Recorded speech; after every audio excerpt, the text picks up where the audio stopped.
WWE যা করেছে তাদের প্রোডাকশন ওয়াইজ আমার কাছে অনেক ভালো লেগেছে, কারণ ওনারা তাদের ইনস্টাগ্রাম এবং টুইটারে যে ভিডিওটা দিয়েছে এবং তারা এটাও বলেছে যে সিএম পাঙ্ক কিভাবে ব্যাক স্টেজ থেকে রিং এর মধ্যে রেফারি সেজে এসেছে। আপনারা দেখতে পাচ্ছেন সে উইমেন্স রেফারি জেসির কাছে একটা টি শার্ট চায়, মানে তার যেটা পরেছিল সেটাই চায়, তখন সে কি করে অন্য একটা এনে দেয় আর সে এটা যাওয়ার সাথে সাথে পড়তে যাচ্ছিল। আর এটা কিন্তু অনেক ক্রেজি, কারণ আমরা রিং এর মধ্যে সবসময় দেখি কে একজন ইন্টারফিয়ারেন্স করেছে বা রেফারি সেজে এসেছে, কিন্তু আমরা কিন্তু ব্যাক স্টেজের কোনো প্রিপারেশন দেখতে পারি না। এই ভিডিওটাতে কিন্তু সেটা দেখানো হচ্ছে, মানে পুরো থট যে প্রসেসটা আছে সেটাই কিন্তু তারা দেখিয়েছে। আর এটা তো বিহাইন্ড দ্য সিনের বিষয়। আর ক্ল্যাশ এট দি ক্যাসেল শেষ হওয়ার পর কি হয়েছে সেটা নিয়েও কথা বলবো, চলুন শুরু করা যাক। Hello viewers, welcome to Russell Bangla BD. আর আমি কিন্তু আপনাদের বলেছিলাম যে ড্রু ম্যাকিন্টায়ার ম্যাচটা হারার পর অনেক রাগারাগি করছিল, মানে যে রেফারি ছিল তাকে, তারপর কোরি গ্রেভসকেও।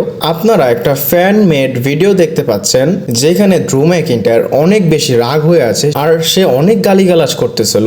আর আরেকটা বিষয় বলি যে ওয়েড ব্যারেট সে কেন সিএম পাঙ্কের উপর এত রাগ, কারণ সে এমন একটা ওপিনিয়ন দিয়েছে আপনারা শুনলে অবাক হয়ে যাবেন। সে বলে যে সিএম পাঙ্ককে ফায়ার করে দেওয়া উচিত ডাব্লিউডাব্লিউ থেকে, এবং সে কিন্তু ড্রু ম্যাকিন্টায়ারের সাথেও সঙ্গ দিচ্ছিল তার রাগের। আরেকটা জিনিস আপনাদের বলি, এই যে ওয়েড ব্যারেট সে কিন্তু স্কটল্যান্ড থেকে বিলং করে এবং ড্রু ম্যাকিন্টায়ারও কিন্তু স্কটল্যান্ড থেকে বিলং করে, তারা দুজন সেম এরিয়া থেকে আর কি এসেছে। আর অবশ্যই এটা আমার কাছে অনেক ভালো লেগেছে।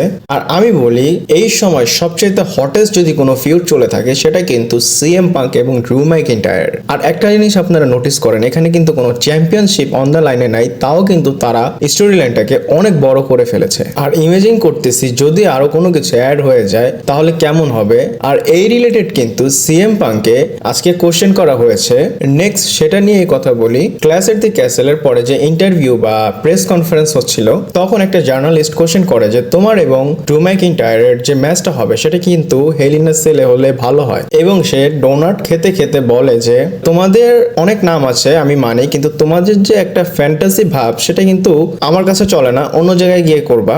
এবং সে জার্নালিস্টটাকে বলে যে এটা ভালো হয়েছে, তুমি কোনো রেসলিং কোম্পানির মালিক না। আর এটা কিন্তু বোঝা যাচ্ছে যে ইনডাইরেক্টলি সিএম পাঙ্ক শুধু জার্নালিস্টকে পচায়নি, সে কিন্তু পুরো স্কটল্যান্ড এবং ড্রু ম্যাকিন্টায়ারকে পচিয়ে দিয়েছে। আর এটাও কিন্তু একটা যুক্তিসম্মত। হেল ইন আ সেল ম্যাচ প্রথমেই কেন একটা ফিউড অ্যাড করা হবে, প্রথমে তো রাইভালরি হবে, তারপর স্টোরিটা প্রোগ্রেস হবে, বড় হবে, তারপরে স্টিপুলেশন অ্যাড করা হবে। এছাড়াও সিএম পাঙ্ক বলে আমি অনেক বড় হয়ে গেছি, আমি একটা ভালো টিমের সাথে কাজ করতেছি, ভালো কোম্পানির সাথে কাজ করতেছি, আমি যেখানে আছি সেটা কিন্তু অনেক ভালো। আর এটা কিন্তু সিএম পাঙ্ক টিজ করেছে AEW কে। আপনারা জানেন সিএম পাঙ্ক AEW তে গিয়েছিল, সেখানে তার কোম্পানির সাথে রিলেশনটা ভালো চলেনি, ভিতরে মালিকের সাথে তার মারামারি হয়েছিল। এটার জন্যই কিন্তু সিএম পাঙ্ক এই কথাটা বলে। এবং সোশ্যাল মিডিয়াতে সে একটা ডে দিয়েছে, মানে তার ইনস্টাগ্রামে এই ছবিটা আপনারা দেখতে পাচ্ছেন। এই ছবিটা কিন্তু একটা সময় ড্রু ম্যাকিন্টায়ার মিমস বানিয়ে ছেড়েছিল, সেই ছবিটাকে রিপ্লেস করে, মানে সেই ছবিটার পোস্টটাই কিন্তু আজকে সে যখন 1 2 3 করতেছিল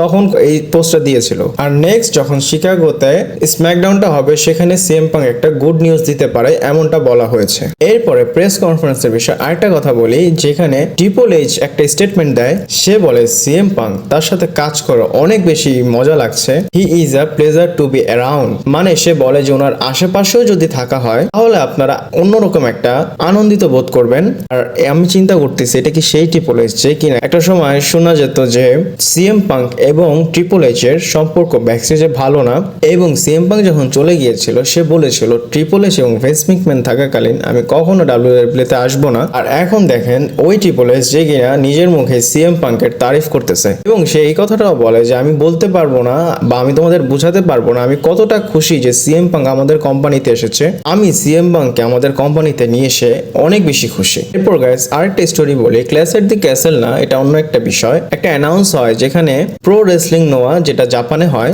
এটাও একটা ডাব্লিউডাব্লিউর মতো রেসলিং প্রমোশন।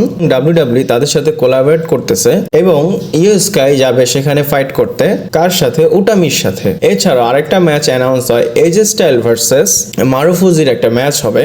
আর এটা কিন্তু প্রথমবার না যে একটা WWE সুপারস্টার অন্য একটা কোম্পানিতে গিয়ে ফাইট করতেছে, এর আগেও কিন্তু শিনস্কে নাকামোরা গিয়েছিল।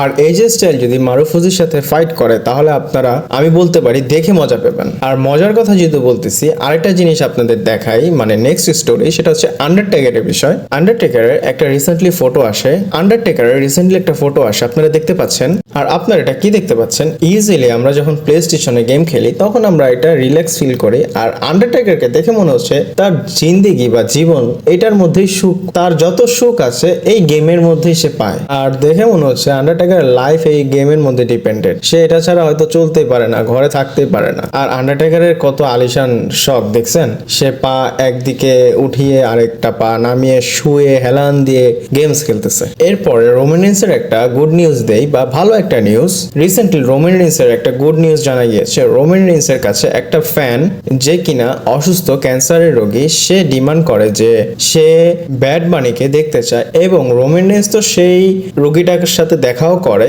তার পাশাপাশি রোগীর যে ইচ্ছা তার ফেভারিট সিঙ্গারকে দেখবে তার সাথেও দেখা করায়। আর এটা কিন্তু আমার কাছে অনেক ভালো লেগেছে। আর দেখেন রোমান রিন্স কিন্তু ভালো কাজ করা শুরু করে দিয়েছে। সে যদি ভালো হয়ে WWE তে চলে আসে তাহলে গুড ভার্সেস ব্যাড ব্লাড লাইনের কিন্তু একটা স্টোরি আমরা দেখতে পারবো। আজকের ভিডিওটা এই পর্যন্ত ছিল। ভালো লাগলে লাইক, কমেন্ট, শেয়ার, সাবস্ক্রাইব করে পাশে থাকবেন। আর আজকে ঈদ মোবারক সবাইকে। পরবর্তী ভিডিওতে আবার দেখা হচ্ছে।